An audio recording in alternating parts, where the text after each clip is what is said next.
Na watumishi mnaofanya kazi nzuri, wala msiingie ubaridi, tunatambua kazi yenu. Wale ambao wanadhani ni maelekezo ya ziara wasome alama za nyakati. Hatutavumilia uvivu, uzembe, wizi, udokozi. Na nadhani kwa salamu za mikoa ambako tumetangulia watakuwa wamepata. Tulipita wilaya moja tukakuta wamegawana fedha ya miradi zaidi ya milioni 300. Wamelipana posho. Nikamwambia waziri, hapa fyeka wote, wilaya hii ianze upya. Ndio, wala usihangaike kuhamia, fyeka.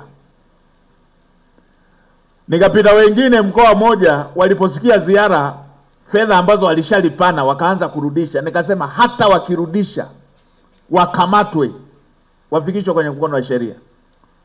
Hatuwezi tukawa tunaviziana hivyo kwamba wakituona tutarudisha, wasipotuona tumewapiga. Hiyo haipo. Ndio, na mimi niwaambieni, wala hatutaonea mtu. Na watumishi mnaofanya kazi nzuri, wala msiingie ubaridi, tunatambua kazi yenu. Msipelekwe kwenye ushirika na wezi, ushirika na wavivu, ushirika na wazembe.